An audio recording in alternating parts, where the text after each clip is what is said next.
Okay, a really warm welcome back to everyone for session 8 of Core Enaction, semester 4. And as you all know, those of us who've been following on YouTube or in the live Zoom room, this is both the final session of this semester, so semester 4, and also the final session of the entire series. So we'll say a few words about that at the very end. And I think it couldn't be more fitting that we're ending with the presence of Hanne De Jaegher and Ezequiel Di Paolo and Elena Cuffari and our wonderful host, as usual, Letícia Renault, and that we're also ending on the note of enactive ethics. So without further ado, welcome back, everyone, and I'm happy to hand it over to you, Letícia, to get us started with the introductions.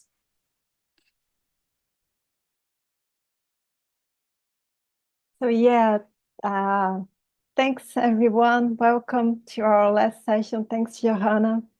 And I will introduce our speakers today. And later, Han will do our grounding exercise too. So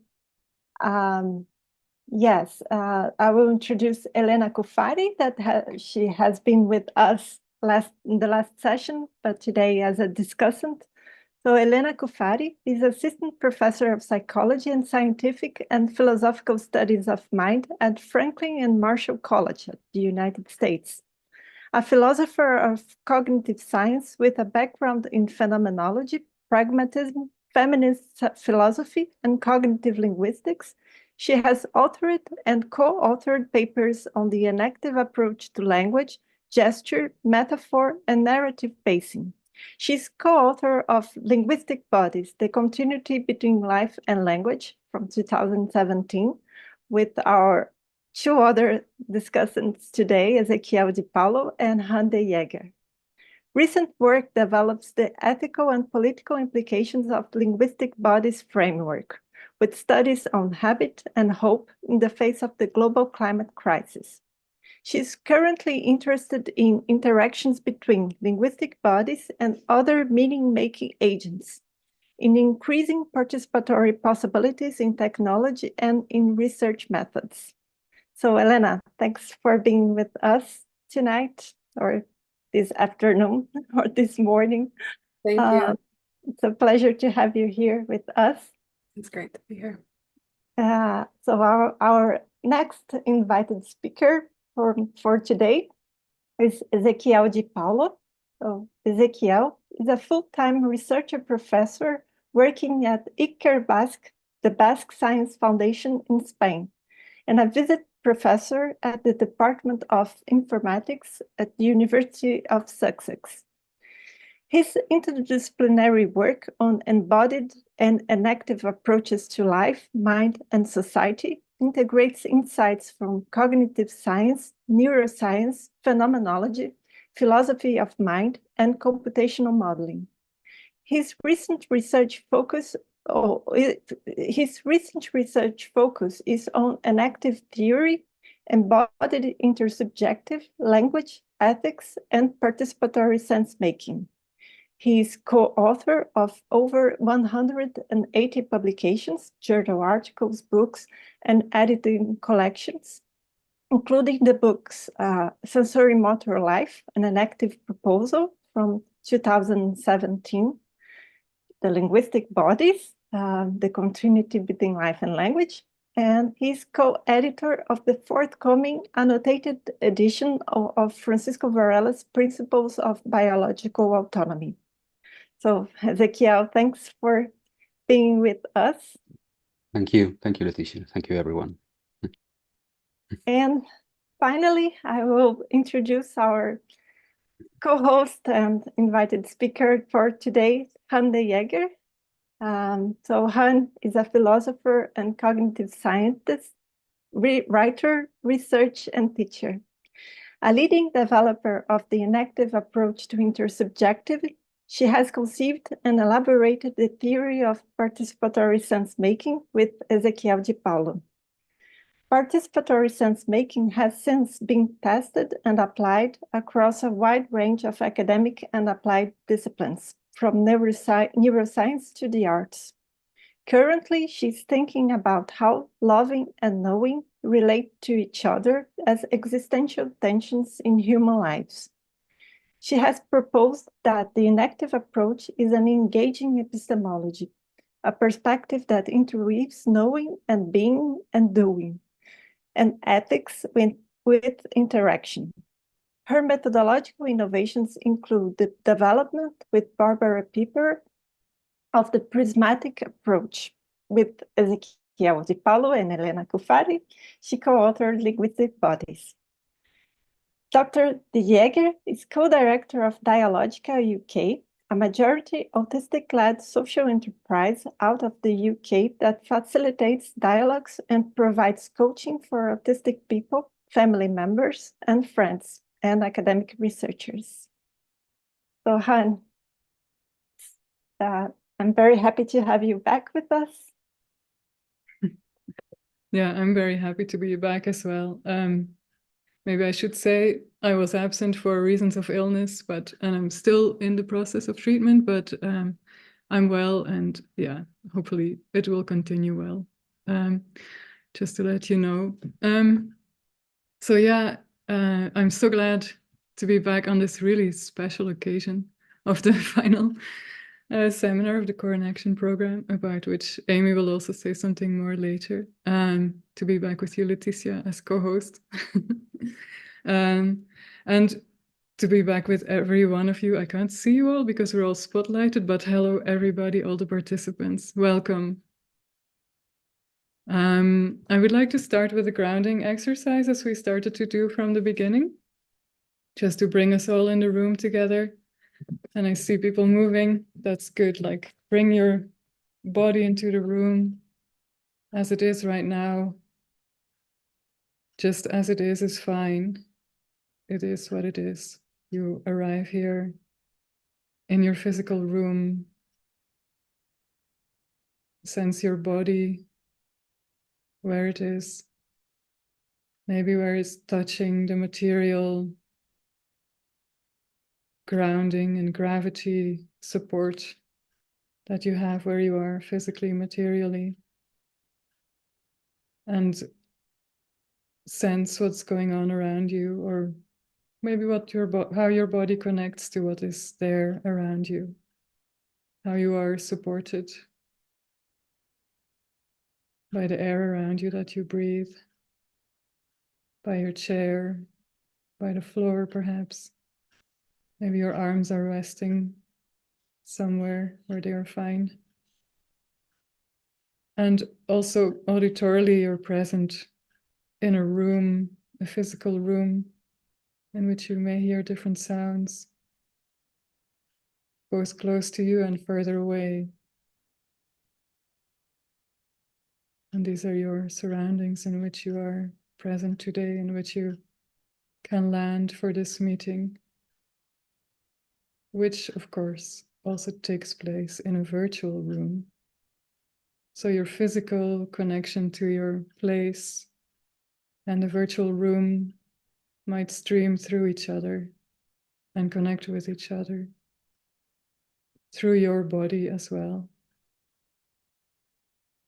And if you had your eyes closed to make these connections, maybe you can slowly begin opening them or become present to the virtual room, which is visual in large part, seeing everybody. We can maybe nod to someone that we see and say hello and feel welcome, be present and welcome everyone else or some particular person, and make the connection to the Zoom environment. So welcome everybody. And there's one funny thing about a Zoom room, which I've noticed again when I was speaking earlier in the week with Ezequiel, where spoken words get transmitted, but not other sounds, and that's kind of strange. Ezequiel was playing an Orinoco that he brought back from Argentina sometime, I think, and he played it, and I didn't hear anything, proving that Zoom only connects spoken words, which takes a lot of what our context out of our conversations, right? And And then Ezequiel said the sound was actually very loud, and I was puzzled. Anyway, these are the details of Zoom interactions that we deal with. And what that also plays into what happens with participatory sense making, of course. And so I would invite Ezequiel and Elena and Letícia also, if you want to open your microphones, and to jump in.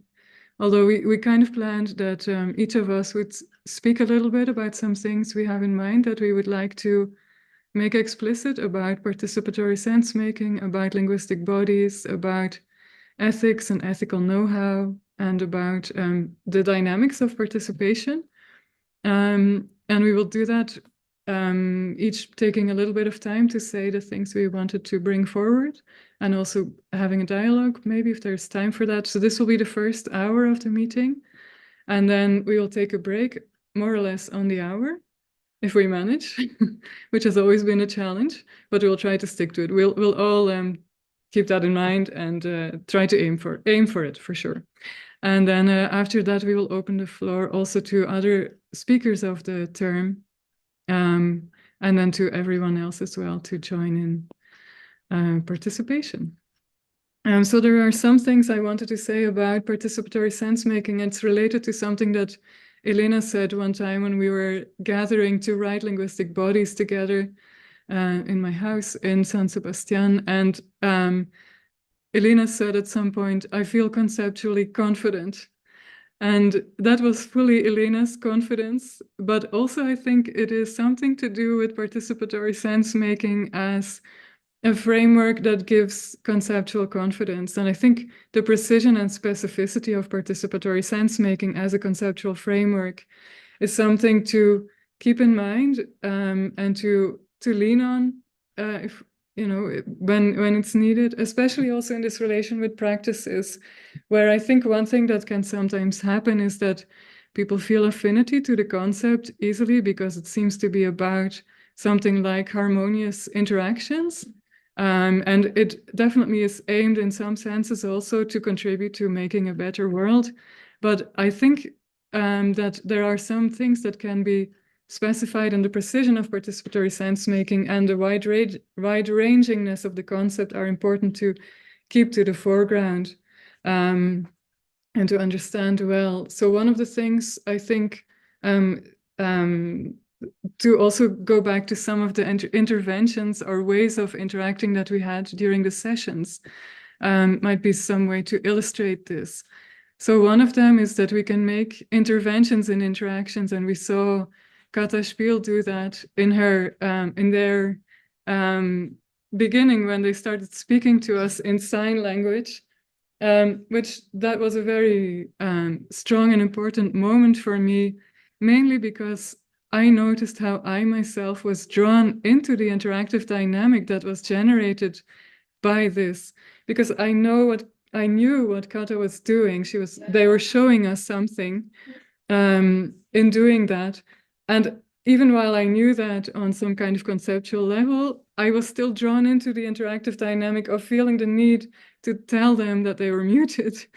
And so that tension between those ways of participating and maybe not being able to not fall into the interactive dynamic, the invitation of the interactive dynamic was such an enormous demonstration that, yeah, I thought it was really very well done. And it's about making these interventions and interactions. And then I think with the participatory sense-making framework, you can almost have a kind of schematic to understand what happens, where there's one intention to show a way of interacting that actually excludes people, and that has an effect on us. And at the same time, we are drawn into this interaction, and there's an intention to maybe say something, because I also was aware of the audience. So there were all kinds of dynamics taking place, pulling us in, pushing us out, and those tensions you can start to see when you realize that each participant has their intentions and their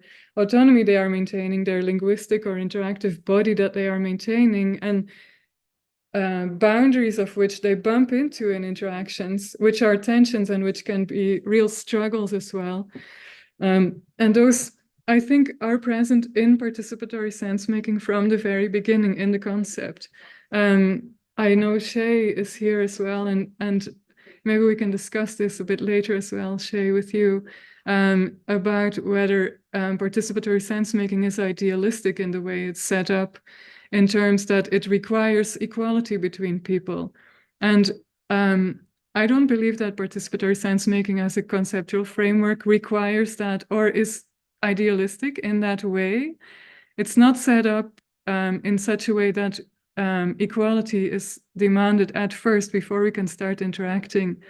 I mean, in the Linguistic Bodies book, we begin from tensions between our own intentionality and the interactive dynamics. And that's there from the very beginning, even before we are aware of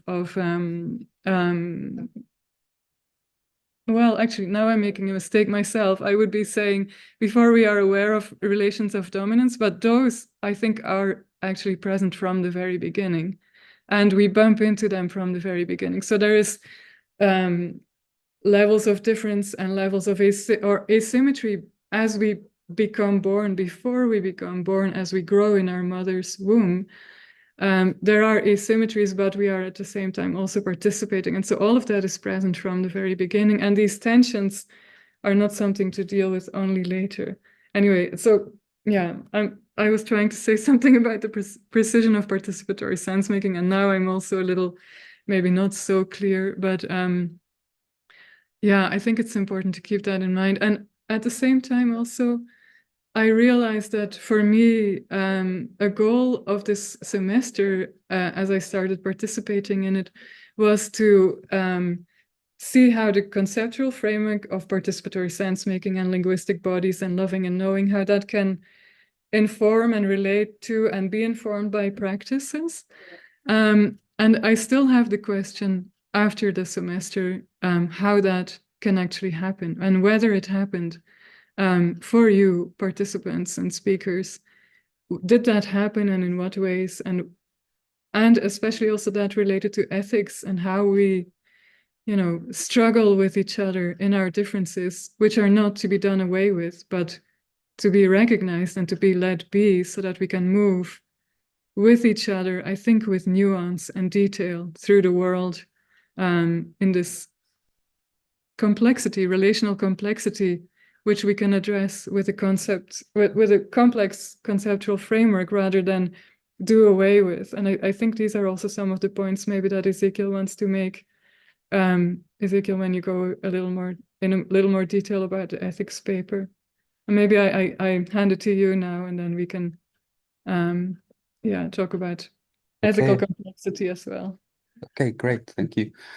Well, I'd like to follow from what you say, and I think when you look at participatory sense making, I mean, what is it originally? Is a theory, is a framework, is a set of ideas that originated in some dissatisfaction with the way some specific discipline, cognitive science, was looking at how to study social cognition. And we felt that it wasn't right to think that people are isolated in their minds, in their bodies, in their brains, and they're trying to figure each other out by, running mental simulations and that kind of thing. We thought that what we are doing is always participating, always being present. That I'm confronted with otherness in the other, but that otherness is not this absolute necessarily. Sometimes I can just try to interact with this other and try to work together with them. And then in a way, the way they affect me is also a way in which I get to know them bodily. They get to know their presence, their expressions, their moods, and so on. So the whole thing was like, how do we articulate that?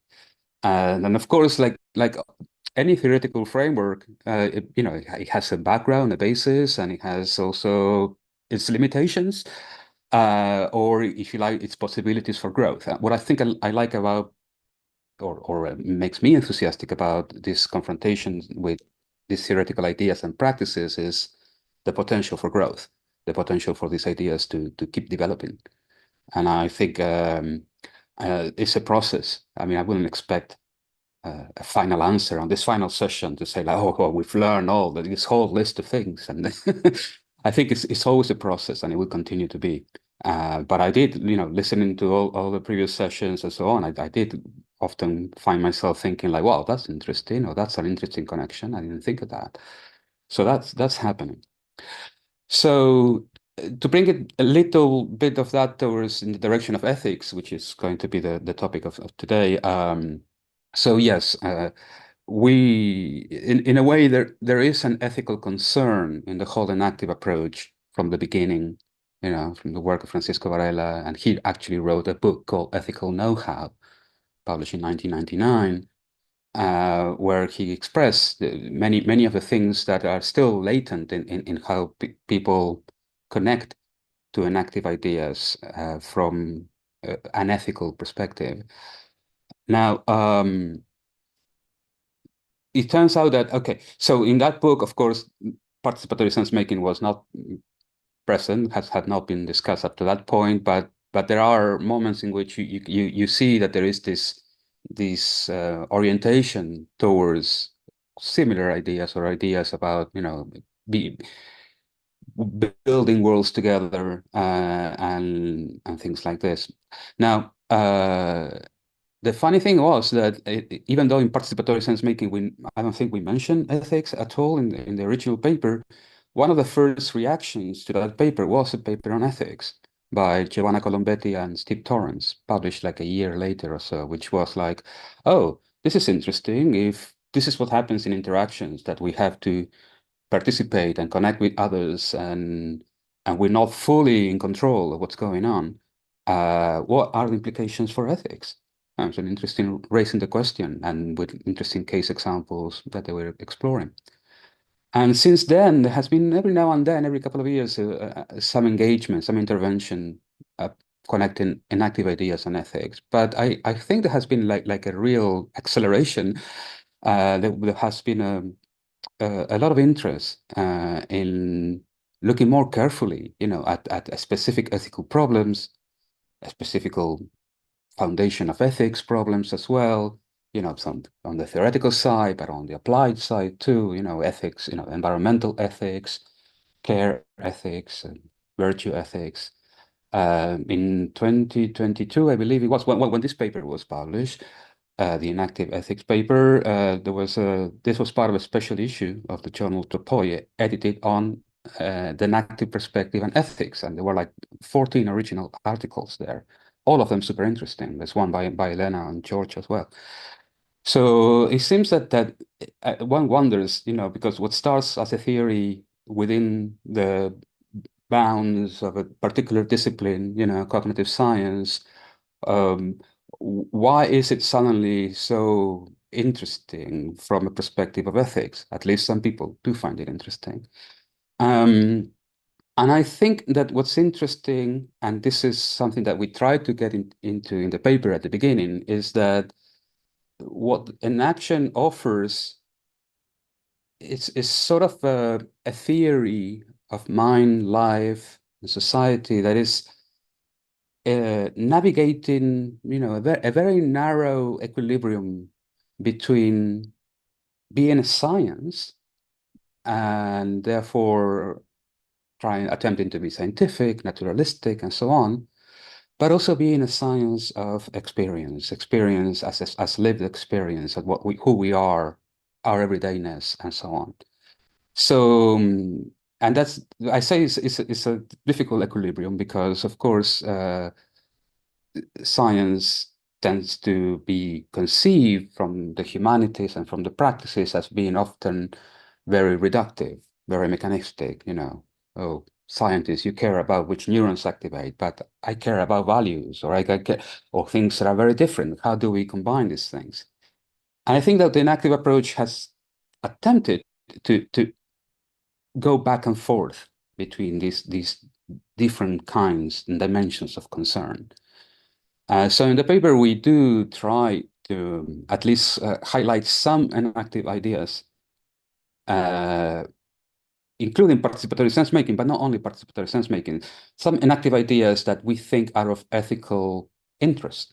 I mean, that people concerned with understanding or solving problems in ethics might, find interesting or find. So one of those ideas is the enacted conception of bodies, of human bodies, animal bodies, and so on, as something that is always in becoming, always a process, that our bodies are being shaped and reshaped. And here, as we are in this moment now, this is happening. And it's not simply that we simply grow into becoming an adult of some kind, and then that's where our development and our learning stops. So in a way that if our bodies are constantly changing, our notions of personhood they become a bit more open-ended. And this is relevant for ethical concern, because we want to understand when somebody can be claimed to be morally responsible, or the subject, or what they do being the subject of ethical concern, and so on. Another key idea from an enactive perspective is that of caring, that appears as the center of sense-making. And this is quite interesting, because this is actually coming from the theory. It's not like that, oh, it would be great if we could theorize caring because it's so important. It is important, but it came from the theory itself that we started to work out the nitty-gritty of the technical concepts that started from a proposal by Francisco Varela and Andreas Weber, they said that they could naturalize sense-making, intentionality, and so on, based on the autonomy of the self-producing body, the autopoiesis of the body. And then that was extended with some additional concepts that allowed the whole, idea of sense-making to be precisely characterized as a relation of non-indifference, to put it this way, a relation between not just me as an observer of the behavior of an animal, for instance, but the animal, the organism itself, being not indifferent to what's happening. And so that they have an invested, they care. That would be the simplest way to put it. And this relation of non-indifference is what we call sense-making. And sense-making is what is there at the core of all mindedness. Before we introduce other distinctions, such as perception, action, emotion, which are fine. I'm not saying these are, erased by the idea of sense-making. On the contrary, sense-making is what all of them share this aspect of non-indifference. Think of an action that you do. You do it because you care about something. You care about the outcome. Think of noticing a person in a crowd. That perceptual moment is because you care in some sense, perhaps not explicitly, perhaps not consciously, or reflectively, but you notice, oh, here's my friend, or here's the person I want to avoid. So in a sense, that caring is at the core of the whole theory of an action. And the other key idea is that what we do when we are in this process of making sense of the world as active organisms, as processes and bodies in becoming, is bringing forth the world. That is to say, we are not simply responding to norms and things that are already established and unmutable. But in doing what we do, we are either maybe reinforcing them, or maybe we are contesting them. And these differences can be, enacted in very different ways. And different people will do it in different ways, and different societies and different communities will enact their trajectories, the historical trajectories of bringing forth the world in different ways. So there is a pluralism implied in the idea that there will be different perspectives and different possibilities. And this idea of diversity, or that bodies are open-ended and diverse and they change and so on and so forth, is one of the consequences of the theory as well. It's not, I repeat, it's not like it would be great if we could actually arrive at that message. It's simply by following the logic that you find that, and this is done in the Linguistic Bodies book in a very specific way, when we say that there are billions of human bodies, of different human bodies, and in a way that we're going a little bit against the more traditional approach to embodiment in embodied cognition research, which is to look at the body, at the human body, as a sort of universal. I think it's understandable that that step has been taken, because often we thought, okay, cognitive science is evolving by foundations, by saying, what is the foundation for, correct perception? You must be seeing the thing that is actually out there, so you must be founded on the existence of an external world, and these ideas have to be self-coherence and so on and so forth. And the embodiment critique of that more cognitivist tradition has been that, no, in fact, the body shapes all this stuff very much. But the first step in this criticism has also been like, a lot of things that we do go back to our body, our ways of thinking, our metaphors, and so on. They go back to our habitual ways of being embodied. And I totally agree that this is true. But the problem with that is to be careful. What we need to be careful with there is that to not attempt to universalize the body. What is this abstract body that always walks forwards and therefore has able to have a time metaphor of time moving forward? Well, maybe most of us do that, fine. But the risk there is to not theorize at the same time the diversity of embodiments and the dimensions of embodiment. So that's another issue that I think is an idea that is, I believe, of ethical interest. Okay, well, maybe I won't continue much longer along this line, but what I want to say is that that is like the basis of the paper, why we dare to talk about an enactive ethics.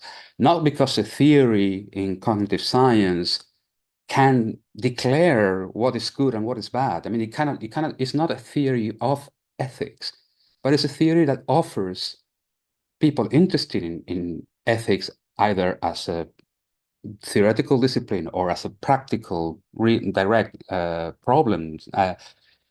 They can have some resources that are not divorced from science, but they're not reductive. They're not. They don't put some things. They don't give weight to, say, psychology, biology, neuroscience when it's not necessary to do so. They are able to also speak about practices, interactions, emotions, and so on and so forth. So that's the motivation of the paper. The paper then goes into some of it opens up a series of theoretical developments, and the themes are in the title, difference becoming participation, which we remove the commas in that enumeration on purpose, so that it also becomes a phrase. Difference is becoming participation. It's the difference that is activating a change, and the change that we think is it goes in the ethical direction is one of participating, not always, not all circumstances, and with care and so on, but whenever there is difference, and there's always difference, there must be a change, and that change is effectuated by participation. I think that's the general message of the paper. And I don't know whether later, maybe there will be questions about specifics about what we say in the paper, but I think I will just let Elena say a few more things about things. Okay, stop there. Okay, thanks, Ezequiel. Thanks, Hanne. Yeah, this is really exciting. I am going to try to talk a little bit about our work on linguistic bodies.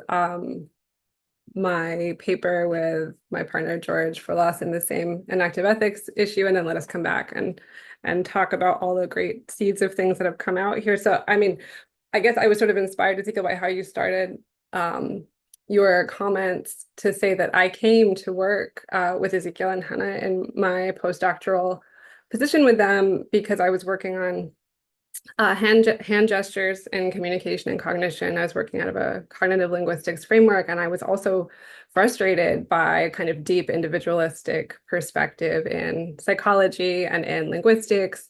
because it seems so clear to me that gesturing is not just a window into the mind, which was the way of kind of explaining it and studying it at the time. It's not that our thoughts are secret and held in a container and spill out in this excessive body. Like that whole kind of framing of it just didn't seem right. And I read the participatory sense-making paper, and it was huge to me in showing that even like the way I move my hands is partly done by somebody else, right? And it's partly done in a dynamic and in a situation. And and then our work got so much bigger than that in trying to talk about, okay, well, what is this body that does language like this? And what we did, I mean, this isn't the place to unpack it, but kind of stepwise going from the tensions of participatory sense making into the ways that we navigate like norms and symbols and language together opened up a different horizon, I think, for research on language, but also showed that ethics was always there, right? Because language is something we do together with others, and it's also something we do to each other. And there's just so there was like this way that we were constantly running into ethics, and then didn't really get to talk about some of it until the end of the book. But it's also, I think, there throughout that whole picture of like each body, like Ezequiel was saying, in these billions of different bodies, entangling these domains of embodiment from the organic level to the intersubjective level, the sensory motor level, and then our languaging practices, so that we become finally something that individuates through utterances, but those are not our own. Originally, solely in the moment, then we're saying them.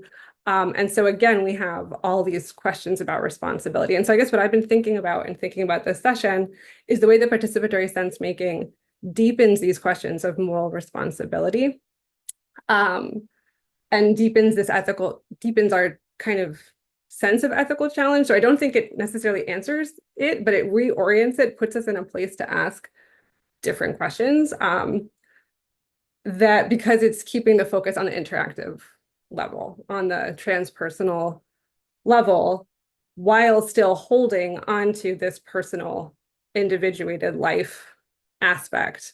And they're never really coming completely apart.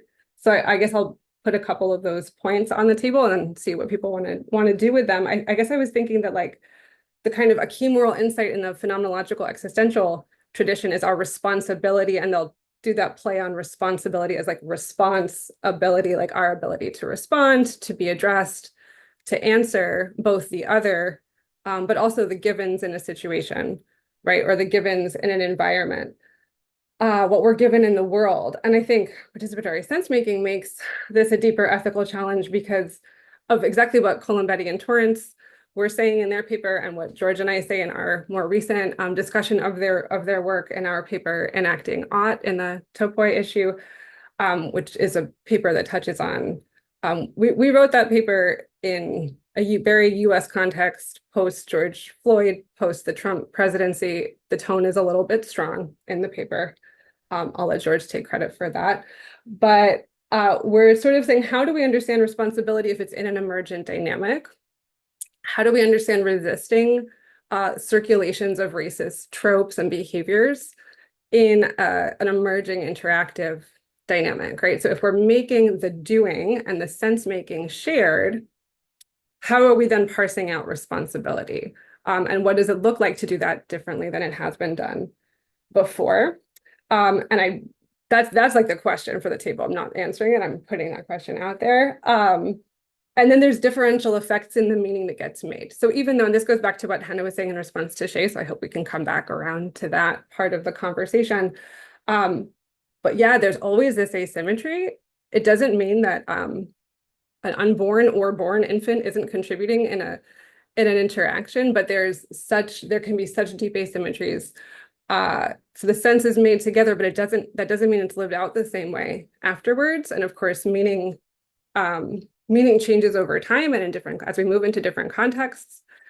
I have a paper from maybe 2014 where I briefly shared like an embarrassing episode of waitressing in my 20s, where like the tone of a conversation I had with a customer was very lovely, and then I realized that the content was the opposite. and how we can get, like Hanne says, pulled into that invitation to the doing part of the interaction, even if part of us is knowing something else. So there's quite a lot happening. There's what Jessica Benjamin calls the busy traffic of two-way streets in an interaction, but it's really more than two-way traffic. It's like 14-way traffic. I don't know. It's very, very complicated. And yet we do something, we're doing something there, and some stuff happens and some stuff doesn't happen. And then we have to like parse out and see. And so one thing I've been really interested in thinking about is, can we lean into interventions, interruptions, introspection in that mess, but avoid, this is also Jessica Benjamin, a do or done to analysis afterwards, and do a co-responsible analysis afterwards instead. And then I also think that linguistic bodies makes the question of moral responsibility a really hard question, because who is the I that responds, right? And so we have built a picture here where the self is fundamentally decentered. Any given unique linguistic body is decentered at its core, because it's always incorporating and incarnating alien voices and utterances, even ones that are quite familiar, even ones that we can't recover the genesis of. So there's another question there of like, whose words am I saying, right? Whose gestures am I making? How much responsibility am I to have for them? And in our culture of kind of soundbite reactivity, that nuance is not there. And I don't know what would change if it was. So yeah, I think we really have to think about the co-responsibility we have and the possibilities of being aware of asymmetries in participating, and in how the meaning that gets made there can matter materially differently for different participants. And that constant struggle to think about like entrainment and system level analysis, but still think about, you know, the uniqueness and the diversity and the differences, and think about how to pull those together. So I think that I probably spoke more quickly than I meant to, and those are my thoughts to put on the table and see where we go from there.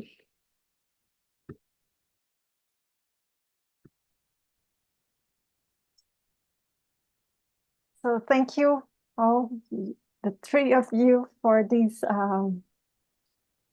comments on ethics, because I think I have a question for you, and maybe after for the other invited speakers there, like Johnny, Shay, Joel, Aden, because listening to you, the importance of ethics in the enactive approach and in participatory sense making, I had this question looking back at all the sessions that we had and the diversity of practices that we had.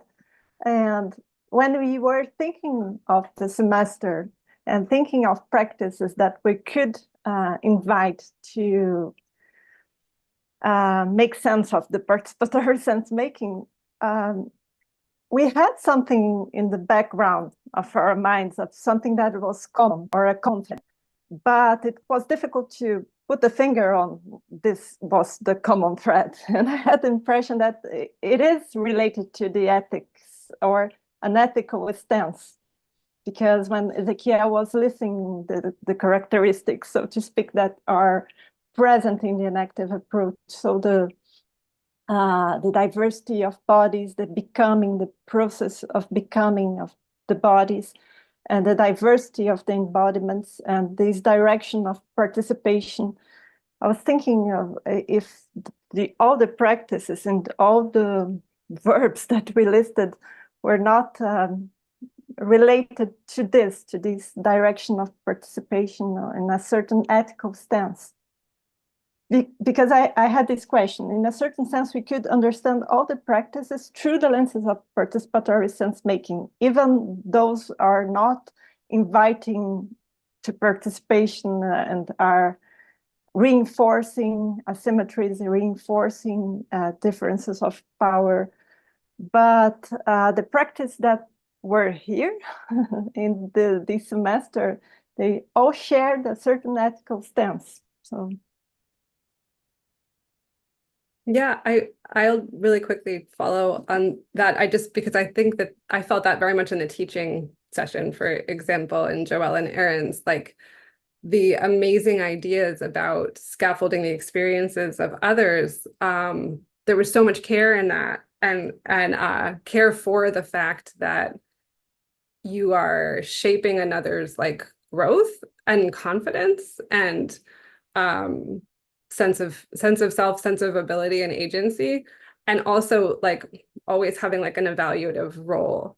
So Erin gave me a lot of really amazing food for thought for thinking differently about that relationship. But for many of us, like in an instructor position, there's a built-in inequity, and it's not like there's one way to fix that, right? It's just like being kind of present to it and realizing like that there's mutuality, there's like shaping together there in a class dynamic, in a teacher-student dynamic, in a student-student dynamic, like in all these different ways, but at the same time that it's not perfect and it's not balanced. And there is no prerequisite of equity to enter into that. And yet there are real life consequences for students that come out of any learning space, and whether it's elementary school, college, what have you. Just to briefly touch on that one practice session, I thought that was a deeply ethical one. I'd like to make a comment on what both on Leticia's thoughts and what Hanne said at the beginning, and what then Elena said about co-responsibility. And I think I want to just stress a point that we make very clear in the paper, which is we don't have answers for ethical dilemmas. We're not giving you like because the very notion of an abstract theory doing that it goes contrary to the enactive ideas, is because the concrete situation is always going to be different.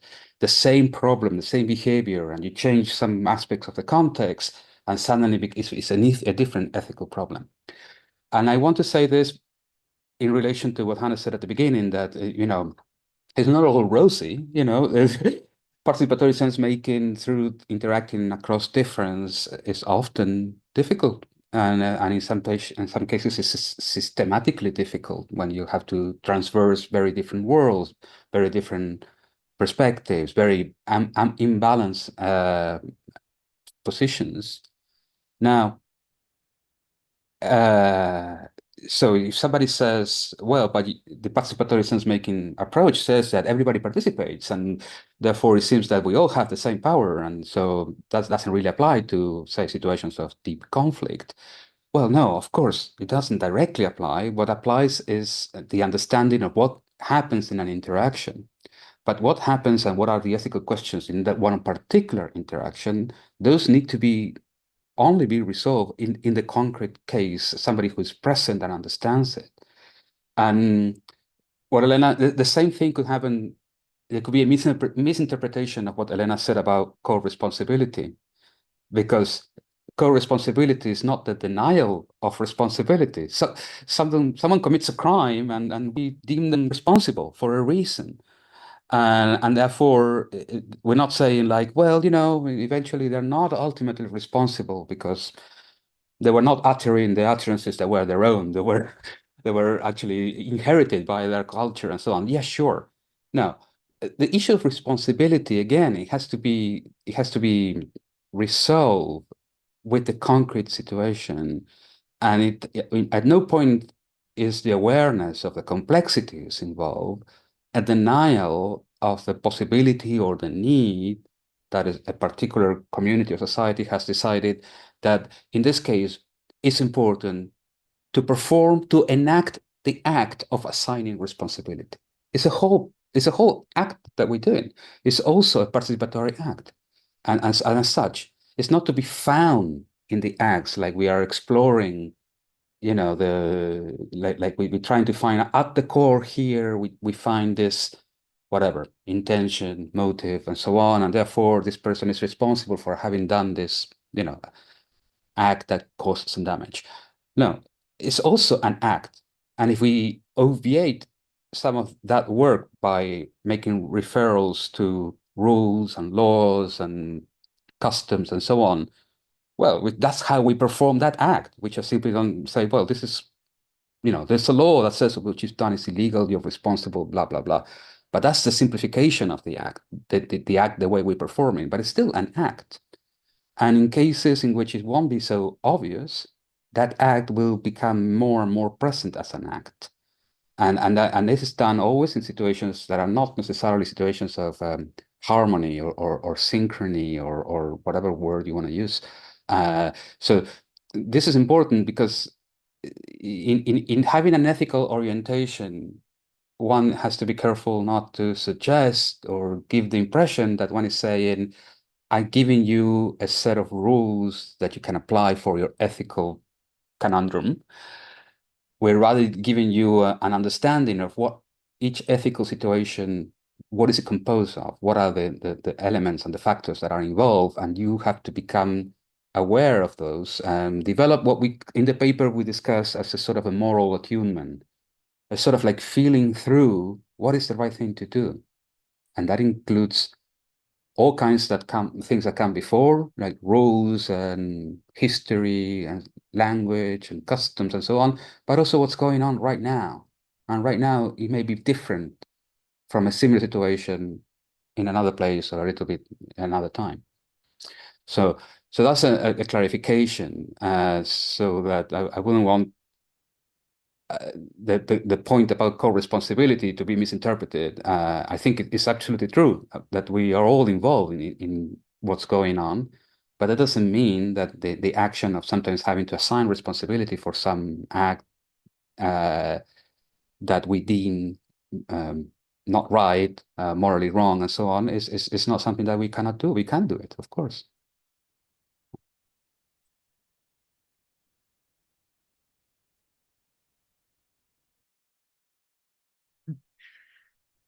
Yeah, I wonder if this is a good place to take a break and to take this into the discussion between everyone, unless, Elena, you want to bring in something? I mean, I think that's a nice point to start off from, bringing it into people's practices, the contributors and the participants. And also the work of Mind and Life, actually, because I think bringing Enaction as a sort of, not just a theory, but a way of living and a way of a worldview, relates to this point, I think, of the Enactive approach as a kind of way of laying out what is happening in a situation so that you can intervene, for instance, by giving or taking responsibility, or rather than it being an abstract standoffish thing. That's not at all what it is. And Emily's mission, Mind and Life Europe's mission, actually aligns with that really well, I think. So yeah, bringing that into the discussion after the break, if you agree, Letícia. Yeah. Yes. So 5 minutes until 1 minute after the hour. Perfect. See you then. Oh, welcome back, everybody.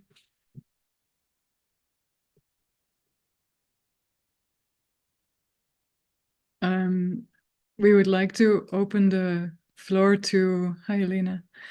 We would like to open the floor to all the guest speakers or invited contributors as well, to come in with their thoughts on ethics and practice and Enaction.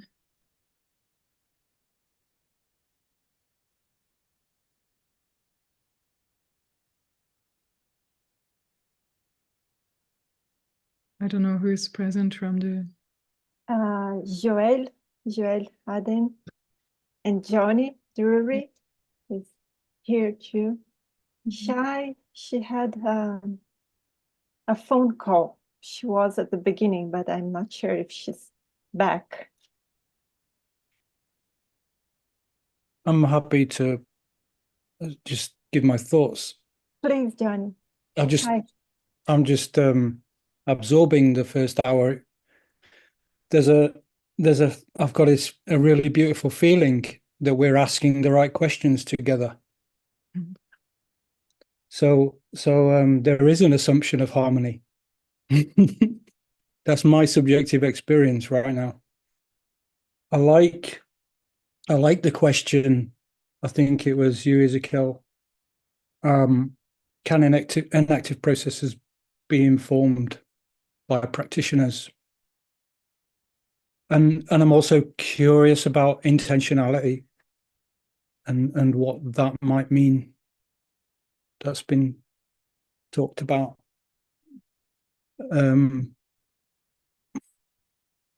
I think that you could probably say a lot about that. You probably already have, but I'm curious about that agency. That's just a few thoughts. Okay. Shall I give some thoughts on that? Thank you, Johnny. The thing about the practices, I think, is, I don't know, to me is how a theory grows, you know, by being confronted with realities, you know, different realities of different practices and different problems and different ideas. And it's so nice that it resonates. I mean, I like when it, as you say, there's a sense of harmony because we may be also thinking along similar paths and so on. And I like, really, that's great. But the theory itself often needs to be, it needs to grow. And the best way to grow is to grow on fertile ground. And the fertile ground is what, you know, all the knowledge that is out there, embodied knowledge, interactive knowledge, sometimes institutional knowledge too, in the practices of you know, of human beings in general, in the arts, in therapeutic practices, and so on and so forth.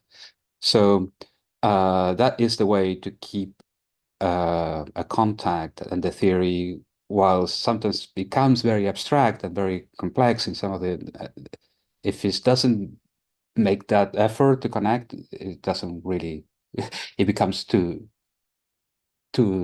separated from reality. And then that's why I like the practices. Often I am conscious of an idea that has become either altered or reaffirmed through the years by being confronted with practices, you know, and you talk about intentionality and agency. That would be an example. There is a whole thing, a whole lot of things I could say from a technical perspective about agency and what it is, and intentionality. Well, I mean, the whole of the Enactive approach or originates in several key ideas by Francisco Varela, the ideas of autonomy, of how autonomy and how our bodies are constantly being produced by themselves. You know, they're not static processes, but are, sorry, static entities, but are processes. All of that connects to how these bodies must relate to their environments in terms of caring. Now, this relation is never static. There's always something that you're doing. Now, the idea of agency has to do with a little refinement on the idea of activity. Well, we're always active, but when are we agents? We're not doing stuff all the time. Sometimes stuff happens to us, so sometimes we are just passive and so on. So agency is a way in which we are directing our activity towards altering our relation to the world, introducing a change so that the flows of the world become a bit different from what they are. And we do this because we are asymmetrically related to the world. I mean, maybe I'm going too technical to this, but never mind, that could be discussed later. But the point is that we are able to sometimes do these interventions that when I drink the glass of water, I don't suck the water up. I just bring the glass to a slightly higher position than my mouth and let the water flow and let gravity do the work, or part of the work. So I'm changing my relation to the environment, and that's what agents do. But the thing is, that was originally a very abstract idea itself. But when we started to say, well, okay, but what is it? What is a linguistic agent? Or how is agency affected by being in an institution that curtails our possibilities for action. And so we have to really refine that idea, or actually not so much change it, but actually interpret it in different ways. Like agents have powers and sensibilities, they have skills and repertoires and things like that. So the idea has to be enriched by the questions posed by confronting it with reality, with practices, and so on and so forth. So that's a little bit a quick answer, maybe not a full answer to what you were saying. Yeah. Stop it there. I'll just come back quickly. There's just a conundrum I sense, and I've sensed it since being a practitioner in subjective dialogue facilitating for autistic people and not, and you know, trying to bridge that understanding. Just having to come up with a need for ethics that protects as well as invites into the problems and the fragmentation at the same time. It's not a new it's not a new problem in organizations and communities. But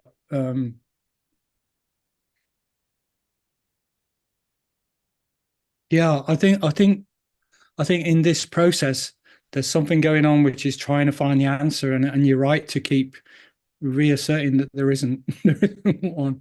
Want to walk away with a certificate. Anyway, thanks. Yeah, exactly. I think there are things that one can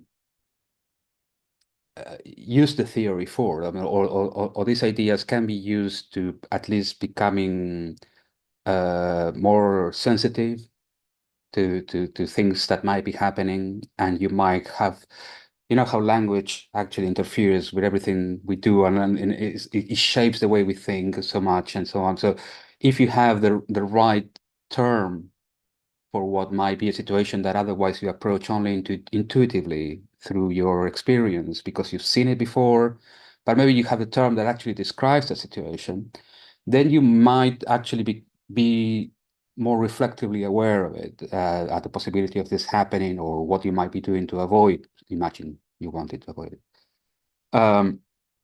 So these are tools, and these tools can help. What, as I said, and you notice, is that I don't want to sound like, you know, when you're interacting in this particular circumstances and so on, this is the right thing to do. No, definitely not.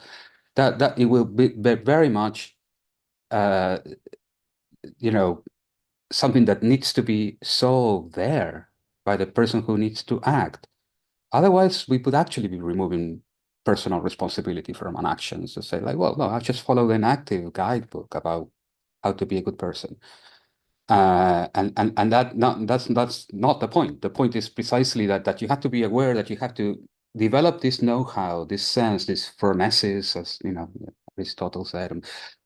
But at the same time, and these virtues and these attitudes of caring, and then that will probably equip you rather well, but will not prevent you from sometimes making mistakes, ethical mistakes. That can happen too, and that is, you know, we need to acknowledge that possibility as well, because each act is an act that creates something. Each act is a production of something new, something that it wasn't in the world, is brought forth at that moment. And that can go in different directions that we cannot really always control. That's why acts done with the best intentions often are not necessarily the most helpful. Yeah, if there's any other message, no other message you take from this session, I would like to take that message. You take home that message that this is not a theory of how to be good. Is a series of tools that may help in you confronting such situations on your own, or with others, of course. Thank you. I would like to invite Joëlle Aden. She was with us in the session 6 about teaching, learning.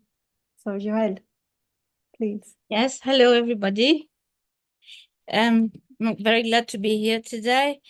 I missed the last 10 minutes of the first session, so I'm sorry about that. But I don't know. I mean, I don't know if I have anything to say, but I was thinking of the question, how can participatory sense making be informed by practitioners? Was it one of the questions? Yes, I think so. That was Johnny who said that, probably. And well, what I wanted to say is, in our practice, because we practice in action, so we're not starting from theory. And over the years, what happened was we were very puzzled. You mean the team of practitioners? Very often we stopped and we had meetings and we said, but we don't understand how and why people are so caring to each other, so nice, so kind. And it was like a puzzle. When we were in our, usual teaching at university, it was, everything was, we were always in a hurry. There were conflicts and all that. But as soon as we were in the Enactive program, there was something which was like floating in the air and which was very strange to us, right? So what I wanted to say is, it is not, I have the feeling that it is not informed by practitioners. It is that the practitioners, if they care, if they love each other, if they know how to listen to each other and to the students, then it happens. And I don't know how. Actually, I wouldn't write, an article on that because I don't know how. It's very strange. It happens. And we are astonished when it happens. Living this atmosphere, this harmony.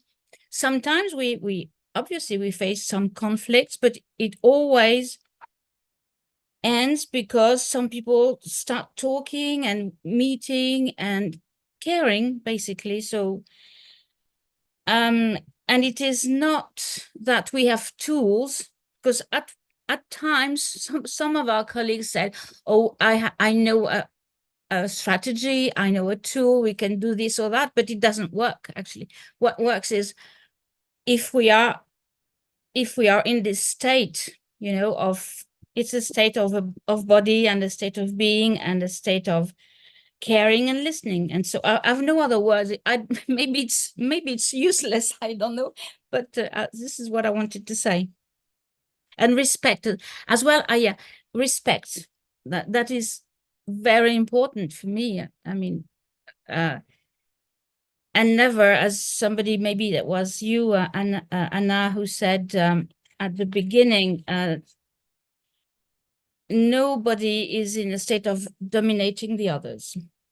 It doesn't happen. And I don't know why, because if some people want to join, the training, they don't feel at ease and they just leave. The ones who stay, they are in this, harmony, and this is it. And the other thing as well is about what makes a difference when we are enacting our training. I think there is something, but I wouldn't explain it either. It's a kind of transcendence. We don't care about, this real word, and we do care, but I mean, we're not on the same level as usual. We have probably mindfulness because we do the exercises, but it is as if we were in another world, in a way. You know what I mean? This is I don't know, maybe it sounds ridiculous, I don't know, but this idea of transcendence is very important. Like, we're not here because we're interested in our own stories and what our work and our jobs and what we want to learn, but we're here for something which is, more transcendent. That's it. Yeah, I think what you're, if I understand it, I think what you're pointing to is the like a human recognition, or a recognition of living beings as living beings who recognize each other when they as such when they work together. And this is opposite to the traditional cognitive science framework, where recognition of us being humans with cares and needs is in the very basics absent. Even though I don't think in the scientists who do work in traditional cognitive science, they are not recognizing humans. I don't think that's true. As humans, Yeah. everybody is humans recognizing humans, but the theory of enaction, the enactive approach recognizes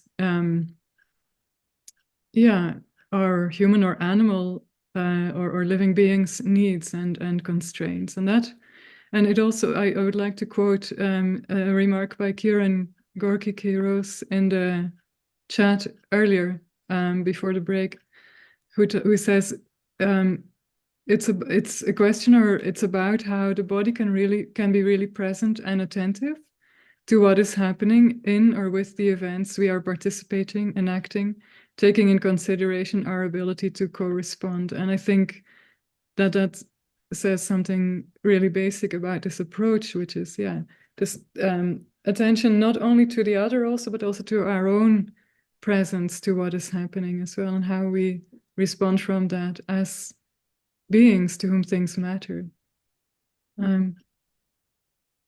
Amy.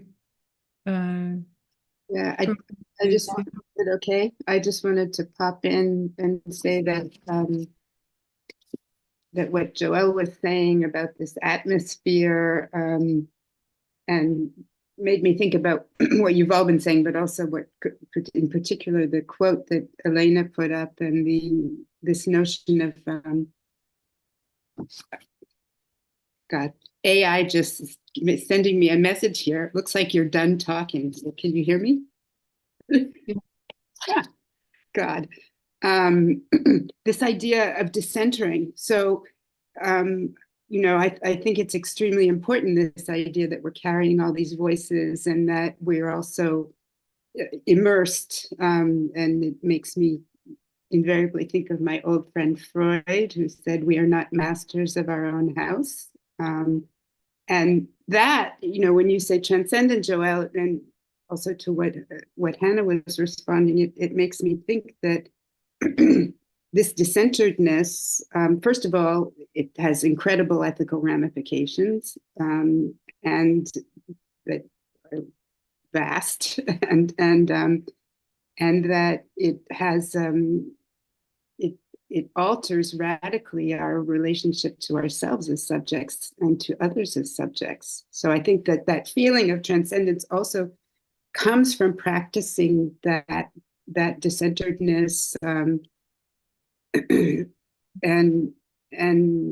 maybe a little bit on the contrary to what I think, not on the contrary, but to modify a little bit Ezequiel's idea of it's just tools.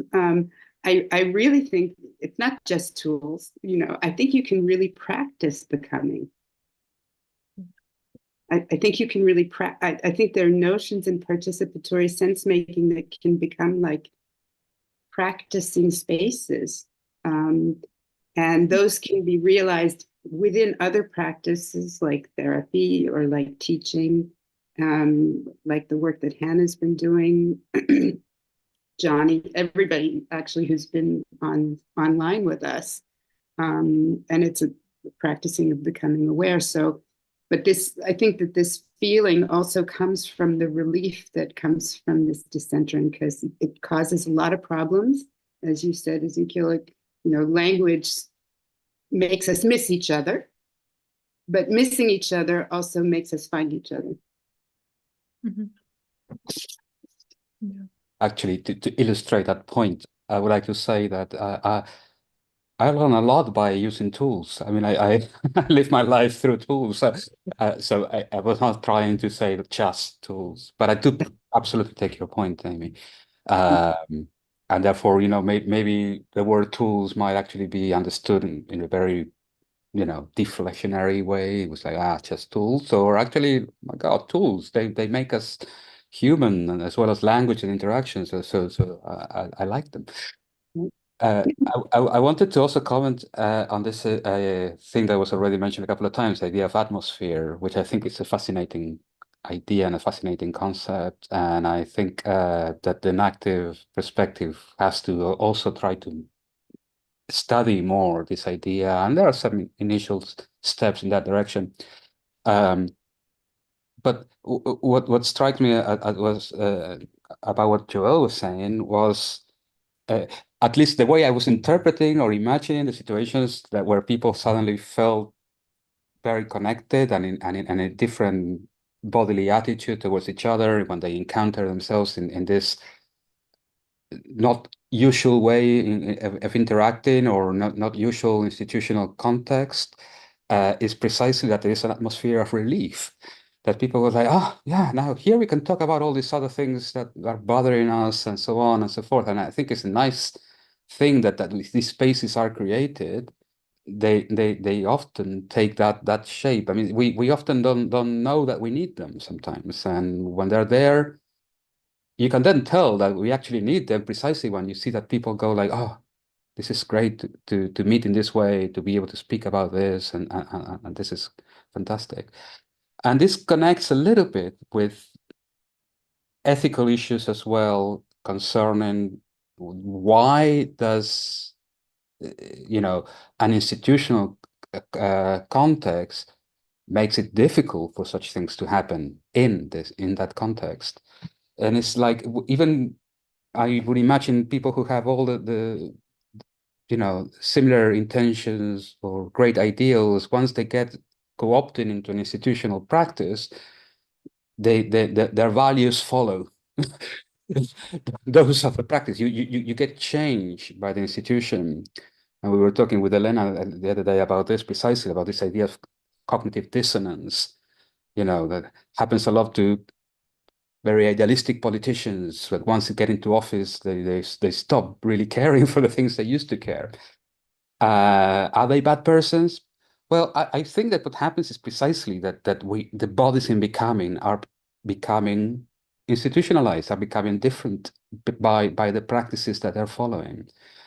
So even though we have the decentering and the possibility of being critical to ourselves and having this look at ourselves, this is a possibility, but if you don't enact it and exercise it, we might actually, there's a power to the actual practices that we practice in shaping our critical capabilities, or our capabilities of noticing that something is changing in us that we don't like. So we end up disavowing those things, say like, you used to care about these things and now you don't care anymore. Oh, yes, I do, of course, but I don't act on it anymore. And things like that. We end up ignoring it, as opposed to actually empowering that decentering and that critical capability to say like, well, there is a problem. I need to maybe find a counter practice that will bring me back on some track that I think is the right one. Okay, so that is I'm sorry, I was rambling between atmospheres and this and the use of tools, but I think it's all very interesting that how these things connect, like a network of concepts and ideas and acts. Any hands? So shut up. Thank you. We have a lot of other questions, so how? Can I speak now? Yes, please. Okay. In the last few minutes, the conversation has used a lot of terms like feeling. Joelle said that it was something that she couldn't even describe to write a paper about. And Hannah talked about human-animal needs, which kind of takes it more onto the plane of something we share with other non-human animals, etc. So I was wondering, where does the aesthetic dimension come in here, in the sense of an aesthetic sensibility to the world? Also in the terms of art, but not so much in terms of art, more in terms of how Dewey uses the word aesthetics in his book Art as Experience, and how Johnson develops it in the idea of a visceral reaction to the world and interaction with others. And phenomenology, it talks about intercorporality and all these sorts of things. I wonder how that, because even linguistic bodies, in my view, have this visceral aesthetic dimension as a kind of primordial reaction to the world. Yeah.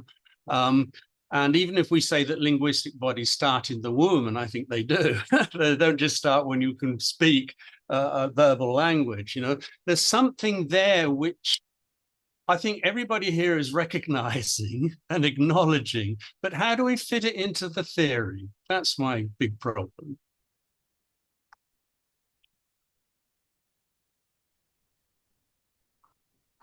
What I'd like to say kind of follows on what Rolf was saying and what came before as well. So what's come up a lot today is decentering. And I found that when I started using these ideas about from for recognition in the humanities and the arts, I still needed to use psychoanalytical and postmodern ideas as well, because often the sort of for recognition models can be about the way in which being distributed can be beneficial, whereas the postmodern psychoanalytical ones tend to problematize it. But I think that we shift between decentering and centering, even in terms of language. So often another term that's used instead of centering is grounding.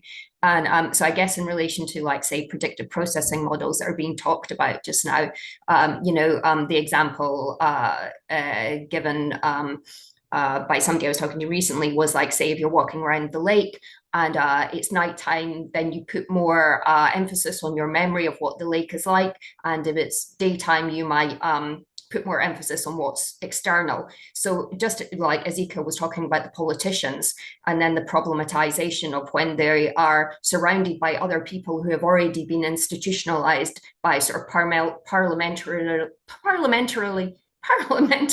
and governmental norms, they've kind of been they become sucked up into that. So then there's also this need to be resistant to being decentered as well, and how we manage that.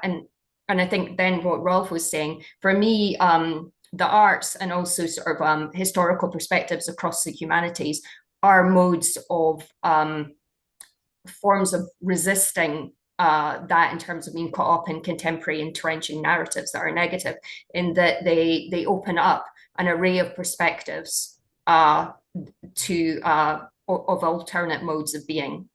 So yeah, that's my thoughts on it. Yeah, I love that, Miranda. And I'll jump in real quickly in response to Ralph. I just was going to say, like, yes to all the things that you said.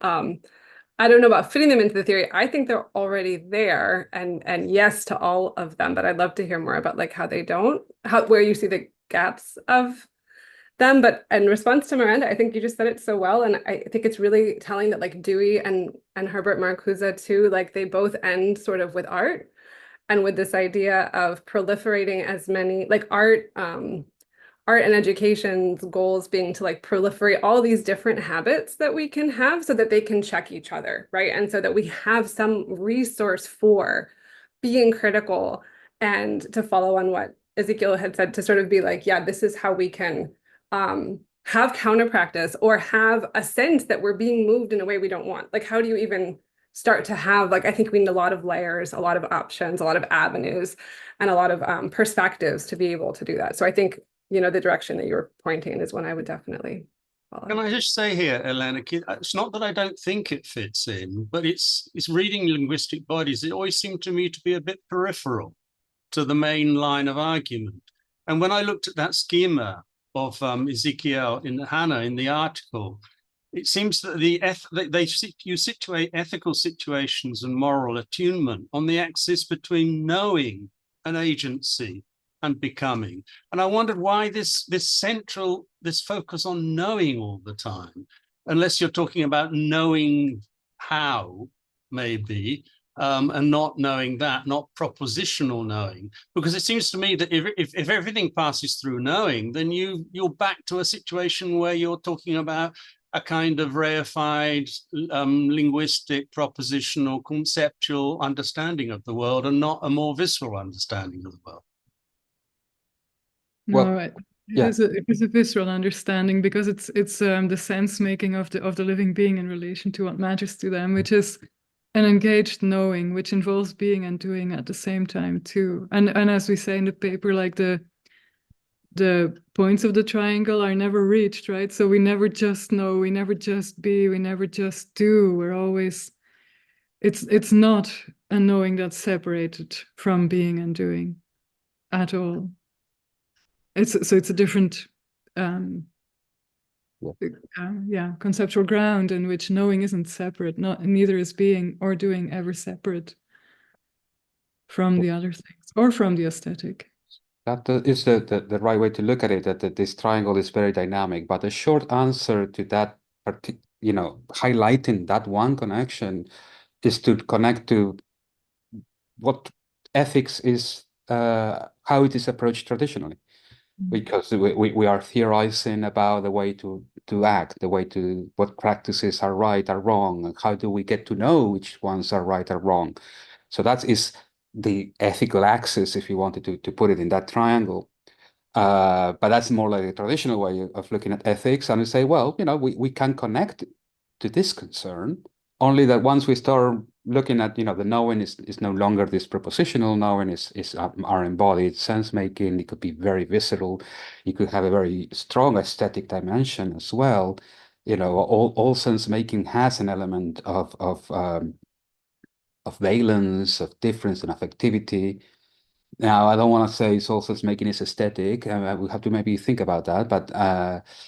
But then the power of art, at least one of the things that art does, like what Miranda was saying, is precisely the moment of arresting sense making, stopping. It's like the moment, it's like, I don't understand what they mean by this. I don't get this artistic moment of like, it's interesting, it's attractive. I cannot make full sense of what's going on, or is something behind it that I'm missing. And that is a moment that is kind of stopping you in that a habitual way of making sense of things. And potentially, it has a potential there for making you question that habitual way of looking at things.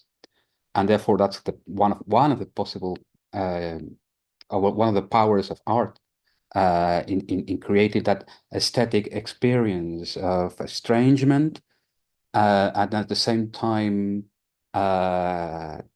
potentially that can have political implications. You can have ways in which you are asked to decenter properly and say, like, how odd, I always thought that this was the normal way of looking at things, but now I can see that this is actually a different way to look at things that works as well. So I'm changing as a result. So I think it can also be through identification, because we bring ourselves to the interpretation of the artwork. And then, so that's sort of been talked about in relation to the episodic memory, for example, that that we use it not just to remember the past, experience the present, and envisage the future, but also to imagine. So when we use it to, say, imagine the text on a page, and then we encounter this another mind on that page, perhaps from a different period, but using consciously crafted language or unexpected images, etc., that we bring our own histories and experiences to, they are then recalibrated through that encounter with those words in that different context, in sort of vivid forms, or the artworks. And so that then enriches ourselves going forward. So it's not just through defamiliarization, I think.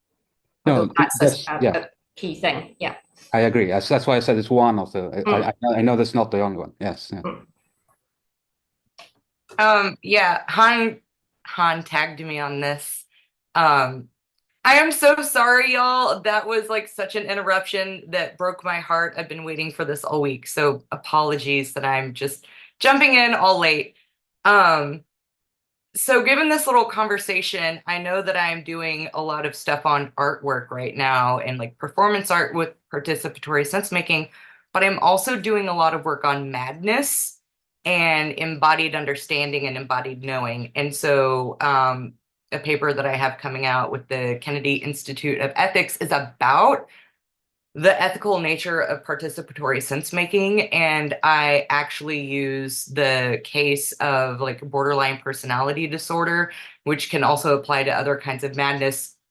And so I talk about how, and this relates to aesthetics, right? So people who have, I don't use disorder, right? People who regulate affect differently or in different dynamics and dimensions than what the affective norm is supposed to be. They feel and look differently when you're in an embodied interaction with them, right? And that is the sense in which the person who is considered sane, or they affect, they aesthetically affect aesthetically properly, they experience a disconnect from the person who is aesthetically different from them in their bodied interaction, and they cut off like the participatory sense making. They look and see this aesthetic of affect and they say, nay, nay, this is not an aesthetic for which I am to engage. It's not up to the normative embodied communicative level for which is deserving of my interaction, right? And so what you end up with is this inherent issue of epistemic justice questions in participatory sense making at the visceral embodied level, right? And so what you have is not just ethical distributions of responsibilities in interrelationality, you have epistemological distributions of sense-making responsibilities in embodied interactions. And when people who affect or present affect or do affect normatively interact others with a different affective aesthetic, they are part of the people that withdraw from the sense making, right? So the usual perception is that, you know, people with personality disorders or bipolar schizophrenia are not competent. And so those are the people who fail in sense making because they don't know how to do it and they don't do it right. And so this failure of sense making falls on the person, and they're like, well, if they just medicate to get up to our level, or if they just get all the therapy to get up on our level, then we can, then they will know how to make sense with others. Their body will be regulated and appear, however bodies appear to other bodies, appropriate.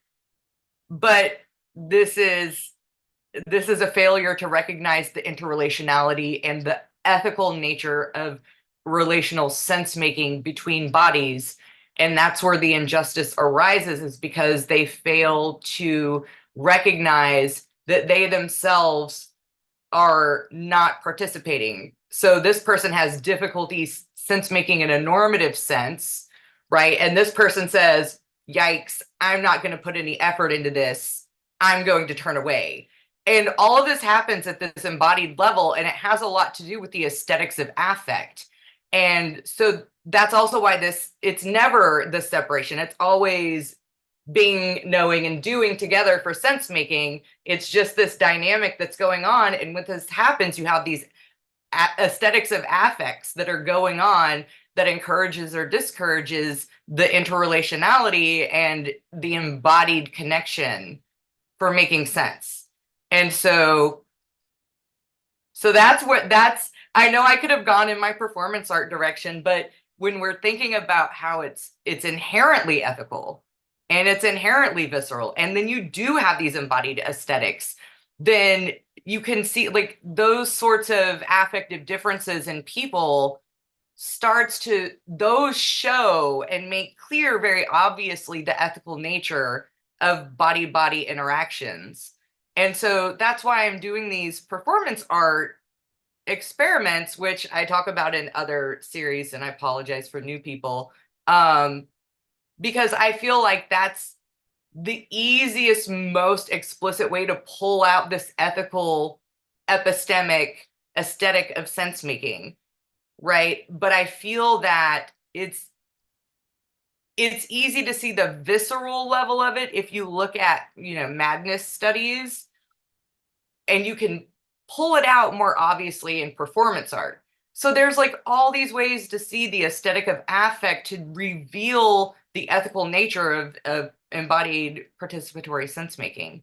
And at the very last minute, that's where I jump in. I don't know, Han, Ezequiel, Elena, what do y'all think about where I'm going with this stuff? Because it's not out yet. I think what you just said captures so much of all the super important stuff of this work. Also in relation to a question in the chat from Nicholas Hinrichs. He's asking to get our opinions on how to ground, so all the words are important, how to ground mental health intervention and the so-called clinician's intuition in the ethics of participatory sense making. And this, I think, relates to what you said, Shay, what you said just now. So this whole relation between a mental health intervener and a person showing up with an issue, which is an issue because society finds it an issue sometimes more than, right? Yeah, but also then that leads to functioning difficulties because there's a mismatch and so on. And I think also that, so how to ground mental health intervention and the clinician's intuition in participatory sense making, I also would like to answer that, or part of that, with something you said in your session, Shay, about, and I think which also comes out of what you said just now. There's something to add to it, which you said in your session, which is that the dominant person, the person in the usually dominant position, which in this case is often the mental health professional, has a responsibility to sense how their body, how they, through their bodily presence, act towards the person who comes to them, and to be aware of that and change there, as well as thinking to change the other by caring for the other, but that being another dominant move. So I think both things are maybe important in mental health interventions or in mental health professions, to take care of the other, but to do that through caring for how you yourself show up, so that it's not actually a dominant, a continuation of a domination dynamic. Yeah, I open up that paper with an example that highlights this, right? So I have like all of these comorbidities, but I'm prominently borderline, and have fun. I feel a little bit of upstanding, even if I can be a little, right? This is how it shows up. And the person who I greatly admire and who's incredibly famous in this area has started on the phenomenology of psychopathology. And I keep saying, you're not talking to anyone. You're not talking to any of us. You're not, like, you're using work on somebody who uses work on somebody who only talks about institutionalized people. And it has all of these biased descriptions of what we are and what we can be. And so he knew that there's this problem, didn't attend to it. And even in the talk, knowing I was there, having seen me and said hello, in one of the Q&As, he was like, yeah, and borderline personality disorder people are just known to be combatant with their psychiatrists. And I was like, and the thought that hit me immediately was like, and there's no mention of how psychiatrists, they approach borderline people as if they're crazy bitches, right? As if they're hysterical. And so there's already this imposition of this usually male body coming at this oftentimes female body as a regulating punisher, and that people have to put themselves in a protective stance, right? So that's oftentimes the thing, is like, you're already being encroached upon and you have to like brace and protect. And so like, never is that an idea that when you interact with borderline people, that maybe that's the reason why they're so combative, is because they're protecting themselves. And so like that, I mean, when you're talking about like this desire to care, like they care for you by trying to medicate you, I guess is the certain thing. So I don't know if that example was helpful, but I just remember being like, nobody ever thinks about why the people that they interact with act the way they do or have the embodied expression that they do. It's because those bodies come at them in a very biased manner. And this goes to the racialized aspect and the gender aspect that I was talking about in the other episode. And so like in the issues of madness, like, and that has to do with the mental health intervention, right? Like people look more institutionalizable because of the way they're trying to protect themselves from the people who want to institutionalize them. And so mental health is like a really bad problem, especially when all of these people who are not diagnosed and have dinner with people like me all the time, they're writing on these like on autism and like borderline and schizophrenia, and they say these horrific things about them, and yet we look around like all these philosophers who have schizophrenia and borderline and bipolar, and we're like, who are they talking about and who are they talking to? And it's never any of us. And when we raise it to these scholars and mostly philosophers of psychology and psychiatry, you're not talking to us, and look what you're saying. Like I had to email somebody the other day and they were like associating people with personality disorders as people with moral vices. Like you can associate the disorder inherently with a moral vice because they have the choice to change or something. And I was like, you're a terrible person and you've talked to none of us. But that's this issue of the healthcare institution, but also this problem of care when people think they have a responsibility to care, but their idea of caring is forcing the other to conform in some kind of way, if that makes sense.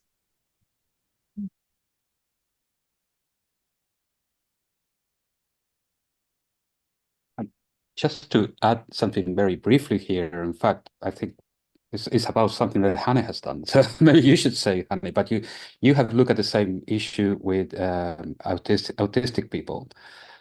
And one of the things you wrote about already about 10 years ago was that precisely there is a tendency to see every different behavior as a symptom.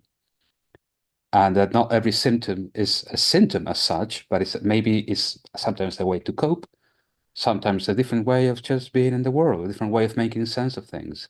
I don't know, Hanne, you remember that was this hypersensitivity example?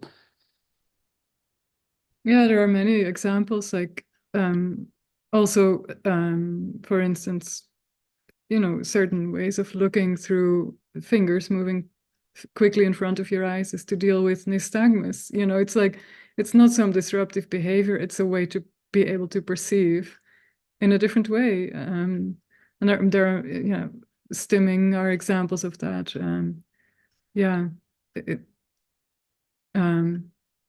Seeing each other as engaged in sense making and in what matters to us in the first place is crucial, and that it can be different. Stepping away from the idea that who doesn't make sense the way I do is wrong. And Hannah, I would point out that your example of stimming is a perfect example of the aesthetics of affect and how that touches that interrelationality. Mm-hmm. Yeah. Lots of comments here, appreciating what you're saying a lot, Shay. Let's see in the chat. Or Ada, please come in. Yeah, thank you. So I don't know, this is somehow related to what we've been talking about just now, but I also would like to come back to what Ezequiel has said about ethical dilemmas. I would like to widen the scope a little bit into not only mental health, but health in general. And what we haven't talked about in this semester is, the patient-doctor relationship, for example, or all the health carers, but I want to specify to the doctor-patient relationship, which is always a power dynamics relationship because of the knowledge. And this is, real knowledge in a way, conceptual knowledge about what to do. And I think there's so much work to be done in this field regarding participatory sense making. I find it interesting that in the English language, in medicine, we talk about shared decision making. At least in some parts of the world, let's say some parts of the world have not even come to that point yet, but are completely dominating. The doctor is dominating everything in a very hierarchical way.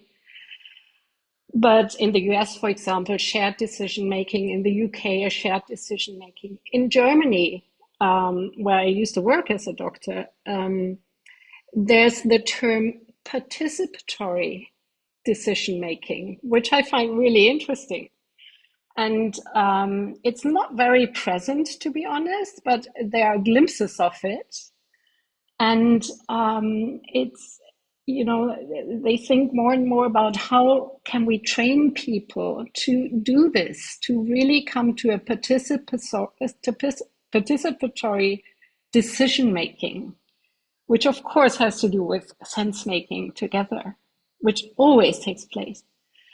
And coming to the ethical question, I used to say, that many ethical problems, so-called ethical problems in the field of medicine are actually not ethical problems. They're communicational problems. Because there's so much really inefficient communication between the doctor and the patient, if there is communication at all. Yeah, sometimes there's no communication, just the doing of medicine.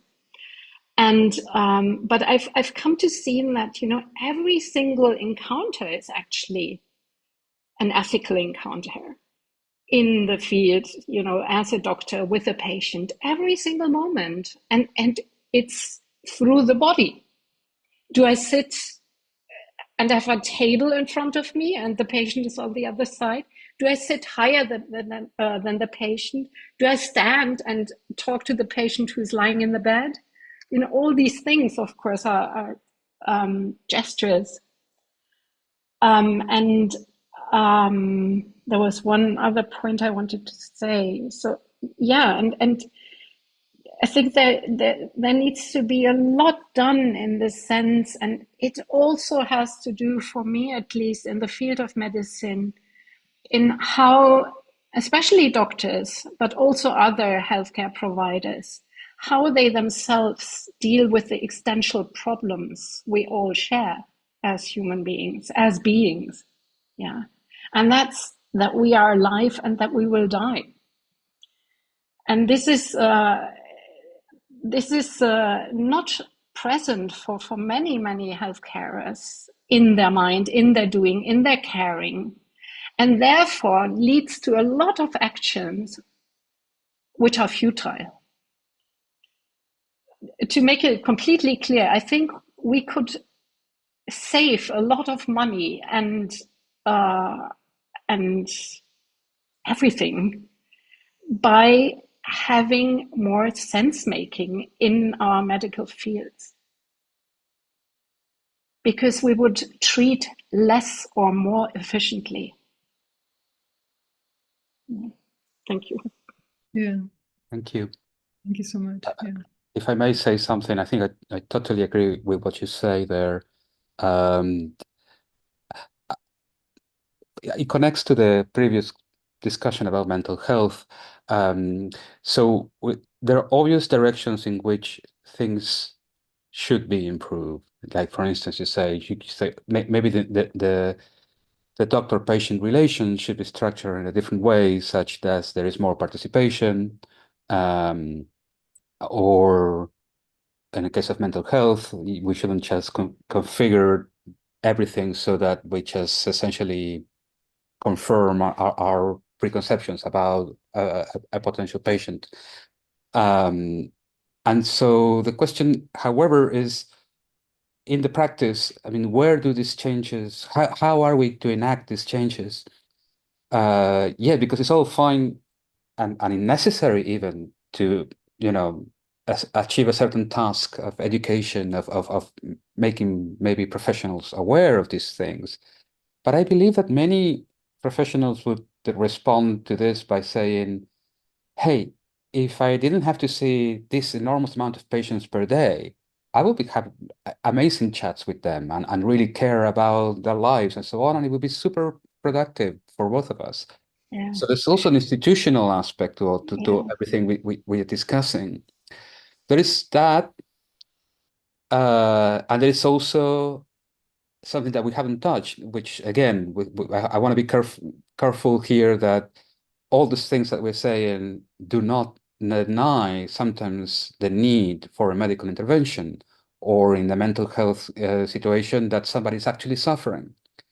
Maybe the root of their suffering ultimately has to do with their the difference with the normativity that is dominant and so on, and that is a problem. But they're suffering now, and we may have to do something about helping them. That maybe has to take into account the root causes, but perhaps we cannot change the root causes. We cannot just change overnight when this patient needs some help today. So I'm saying all this to moderate the idea that, oh, we got the right answers, why do we don't implement them? I think we have to be careful. Yes, we might have the right answers, but or one believes so, but the things don't really change overnight because of many other reasons, and not necessarily because doctors are unaware, or maybe some are, obviously, but maybe some are just simply too overworked, and that's a problem too. And by the way, one piece of work that we've done with a colleague of mine was on placebo effects. And it's a very funny, I find it fascinating. It's such a nice area because there's a lot of sense making, a participatory sense making, actually changing how you feel and how you change your body. And there is this series of experiments on open label placebo. That is to say, the doctor is telling the patient, look, well, you seem to have a case of this and that. I'm going to give you this pill. It's a placebo, but people say it actually helps. So they're actually giving the information, and it turns out that a lot of people actually feel better with the open label placebo. And then when they were investigating what is the factor that really seems to be crucial here, it turns out that in most cases is the fact that there is a genuine interaction between the doctor and the patient. And they did measure this, and they don't know that they didn't use the word participatory sense making, but they use they tag aspects of the conversation, such as the doctor changed their opinion based on what the patient said. The doctor paused for a moment after a patient's question, considering it, and so on. So they're all markers of real participation, and those were that had the most significant positive effect of the open label placebo. So I think there's something fascinating there about how we actually can heal each other quite a bit, but not entirely, obviously, quite a bit by actually doing what you just said, Aida, like being able to attend to each other's real person and real situation. So that's it.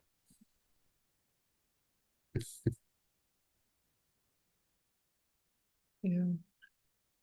Thank you. We have another question from Prashant. Please, Prashant. So I'm not very confident if I can phrase my question very well, so I apologize in advance. But I'm trying to synthesize what Dr. De Paolo has said about how an enactive theory relates to an ethical output. And I recognize in the paper when you mentioned that knowing and knowledge and epistemology, ontology, and ethics are not as separated from each other as traditionally conceived. But at the same time, I'm curious about, for example, the history of the concept of existentialism, for example, which began as an ontological description and it was taken up as a strange kind of idiosyncratic ethical theory, right? And this kind of, in a way, disrespects the scope of existential description. In a way, it's the ontological difference, as Heidegger calls it, or whatever. I'm curious if we run the same risk here when we talk about participatory sense making as what seems to be an ontological description that can substitute kind of traditional cognitivist or computational meaning making, or not meaning making, but information processing. We're trying to replace that with a more accurate description. But I wonder if that is enough to give us an ethical theory, or maybe wouldn't the ethical orientation need more than just an ontological description? Perhaps maybe more ontological details, maybe something like we ought to respect others' autonomy more, or like in a doctor-patient relationship, like you said, the doctor makes it a point to consider what the patient is saying. All of this is perhaps an ethical dimension that is not immediately part of the ontological description. I'm not very clear. I'm not sure if my question is very clear, but I'm just curious if I'm thinking if I'm understanding along the right lines. Sorry, I know this question's for Ezequiel, but I just wanted to say I think it is incredibly clear and really helpful. And I was just thinking in response to Ida's beautiful articulations and examples, that sense making is always already happening, and participatory sense making is always already happening, right? Like whether or not the doctor realizes that sitting by the bed or not is an ethical choice, or the teacher realizes, sitting on a circle or standing is an ethical, these ramifications. So like we can't assume that the ethical work will just happen just because we're contributing to each other's sense making, or even the dynamics that Shay was outlining so vividly too are still dynamics of social cognition happening at this interactive level. But we might then say we don't like them like that, right? So then I take your question to be like, what licenses us to go that step further? And now I'll let Ezequiel handle that. Thank you. I think your question is very clear, and that's, you could almost simplify your question by saying, hey, as a scientific theory, you're saying how things are. Where do we get the ought out of these statements? I mean, how is it that knowing all this stuff will tell us what is the right orientation for doing good, or what we conceive as good, or whatever? And that's correct. But the point that we make is precisely that the enactive approach is kind of this very, you cannot pin it down to say such as an ontology. It's kind of a shifty, it's, immediately you have that triangle is circulating through lived experience, interactions, and sense making, and histories, and so on and so forth. So when you tend to all of it, the fact is that what we're saying, we're describing something that isn't just an ontology of the way things are, or the things that the building blocks of our theory. It's not just that. We're also describing something that is meant to include our lived experience, our being in the world, and how we are actually changing the world together. So if you include all that, yeah, okay, maybe you can call all that an ontology, but that ontology already is showing that there are points of views and perspectives and interests and diverging perspectives and different projects and so on. All that is there.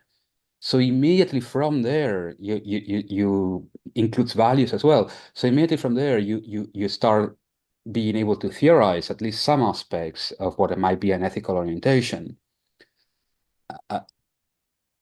But as I said already a couple of times, you shouldn't take this orientation to mean that the theory is telling you that this is good. More autonomy is good. No, I never said that. I don't think anybody said that, because it might be really relevant to the context. It might be that precisely, in an educational context, I don't know, I can imagine somebody making the argument that sending kids to school is eventually better for their future autonomy. Imagining schools being ideally right and so on. Let's for a moment think that and say, but the kid doesn't really want to go to school. Well, let's respect their autonomy and not send them there. So you see that this is an ethical choice that is done, or sometimes, offloaded into a norm that is out there. This is what we should do. I don't think much about it, but if you do think about it, this is your ethical choice. So your more autonomy is good, and any of those things is not what the theory is saying. All that is saying is that when you have confronted with all these perspectives and values and so on, and yes, assuming maybe that we care about life, we care about our own life, but about the life of others and so on, because we codepend, we connect. Maybe that's the only assumption that is there. Then there will always be a moment in which you can say, here, this particular ethical situation is popping up, is appearing, and so on, and this is how we must confront it in situ, in there. So this is what the theory at most is saying. It's not saying much more, such as, act so as to enhance more autonomy, or act as to, that's not what the theory is supposed to do. I think that even though the theory will underdetermine like the specific institute choices, like Ezequiel is saying, like about sending the child to school or not, I want to say, and maybe this is wrong, that if we don't get the ontology right, or the ontology intervenes at least and orients us in a certain way rather than another, and if we don't at least see becoming, right, as part of what we are, I think of like this, that ancient adage of like, become what you are. So like, just maybe, how do I say it? Yeah, if the science can point us in the right direction, instead of a direction that's going to close off possibilities, that's at least a good minimum place to be. And if the ontology says that we're this kind of being, like a relational being, a process being, then that does put a garden path down.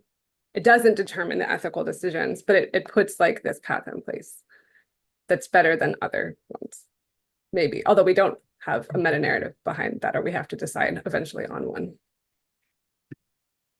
And I want to add on to Elena, because while it's not an ethical theory, like, it is a normative theory. And this is I think what Elena is saying as well, is that, right, so if the rule is that each participant has autonomy and that one participant does not dominate the interaction and wrests the autonomy from the other person, then you have participatory sense making. That is the normative aspect, right? And so it does give us, so it might not give us the ethics, but it gives us the normativity, because we're the beings that we are and we make meanings the way that we do. And if meaning making is inherently social, then it gives constraints about what we're supposed to do. And then we can say that there are ethical systems that can match up with it, or that can follow from it, but it does have a normativity to it, that if you try to interfere with those normative conditions, then the framework is undone, right? Because then you're saying like, oh, you can't have these normative constraints. Then what you're saying is we aren't these kinds of beings, and that sense making doesn't happen in this way. So I guess that's why the epistemology and ethics gets tied up, is like these norms of knowing and these norms of being and these norms of participating in sense making. And then if you take that, then your ethics can come from that more clearly, I think.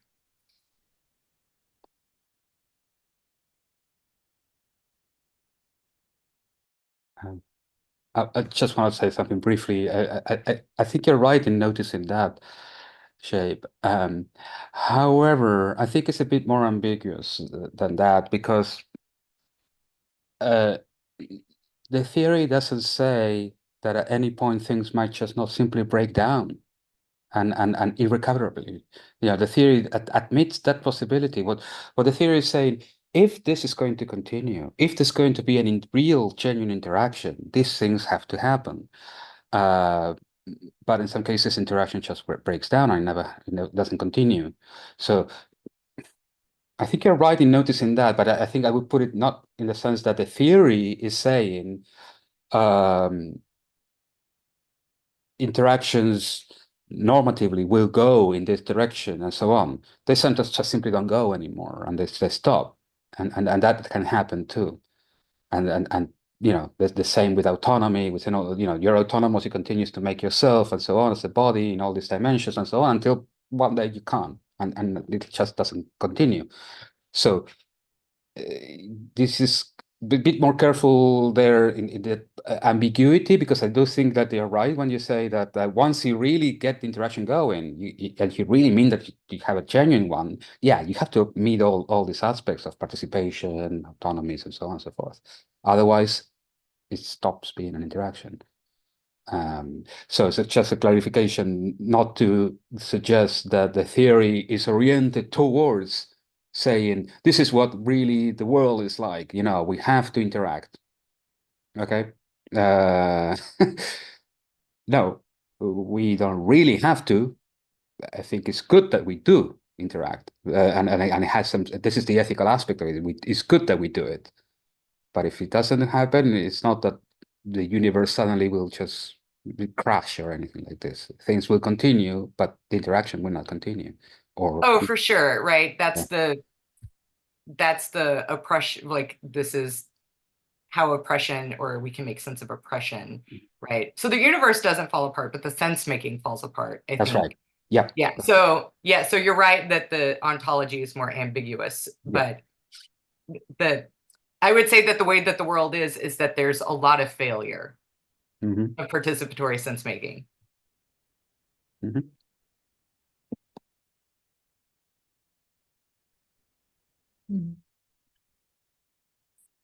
Yeah, which is why this is not the end of anything, but a beginning.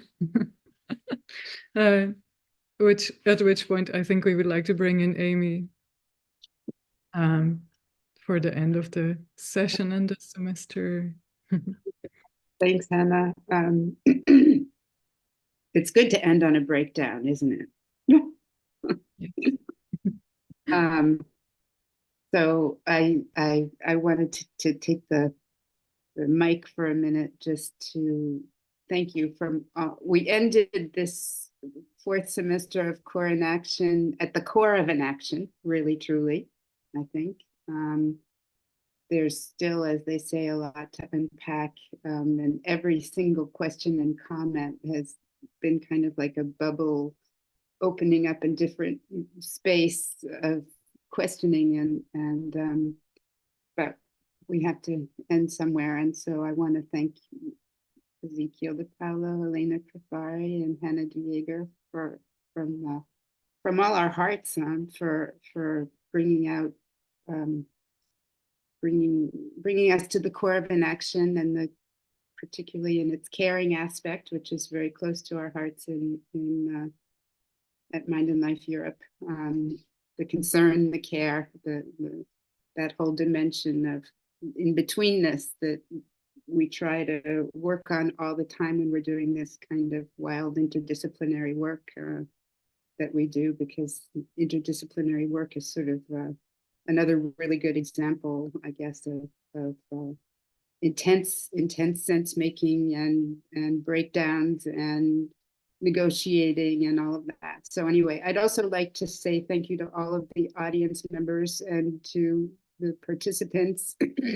We're at the end of Core Enaction. We've had 4 semesters. We started in 2022 with the genealogy of the enactive approach and its cybernetic origins, autopoiesis, the basic notions of autonomy, which you can actually go back to because we've made use of the word autonomy here a lot. And there are a couple of people back there in semester 1 who spoke very beautifully about the concept of autonomy and how it plays in the enactive approach. And for that, we had, I'm shouting out for the future watchers of this, we had Luisa Damiano, who's not here with us tonight, who hosted all of semester one. And so I'd like to thank her for covering all that material. In semesters 2 and 3, we covered chapter by chapter the embodied mind. So those of you who aren't aware of that, you can find those beautiful exegeses of each chapter of the embodied mind with some of the people who are here. And others in the next 2 semesters. And finally, we've ended and are starting, as Hannah said, with semester 4 and how the enactive approach through participatory sense making informs our lives, and I think in ways that go far beyond what these small minds can imagine. And so thank you very much. And in particular, I'd love to, and Hanne De Jaegher and Letícia Renault have been amazing hosts to this 4th semester. And I'd like to give a special shout out to Johanna Magan, who has been following and writing beautiful concept notes and thinking at each stage of the game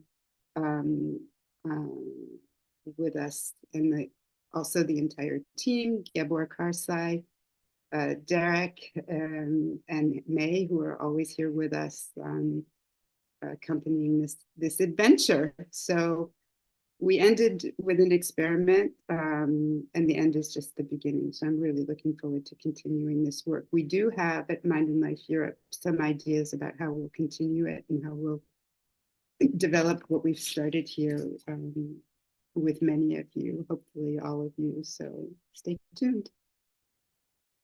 Thanks. And a special shout out to you, Amy, and thank you, because you were really at the heart of creating Core in Action. So I think it's worth also turning around the thanks to you and for being the seed of this idea and shepherding it along to where it is today. So thank you. Thank you. Thank you to everyone. And yes, I guess we have an end slide to talk about programming, which seems like we're moving away from Amy's beautiful words, which we could have ended on there. But for those who are interested in the programming that we have coming up, we do have a talk tomorrow evening, and then one final session of practice on July 9th. And then we'll take a break, notably because we'll be gathering in Italy in person with many of you here tonight and many other friends of Mind and Life Europe for the annual MLE retreat and European Summer Research Institute. So if you don't know about this, this is another way of continuing this work really in the enactive tradition and participatory sense-making tradition, which is very close to our hearts at Mind and Life Europe. So we will see some of you there. And hopefully we'll be able to continue some of this work in other ways too. We have some ideas in the works about our podcast. And so we'd love to bring back our speakers from this semester, of course, Hannah and Ezequiel and Elena and Letícia. And so we hope to further unfold these conversations together. So in the meantime, thank you again to everyone and take good care. Thank you. Have a good summer. Thank you, everyone. Thanks.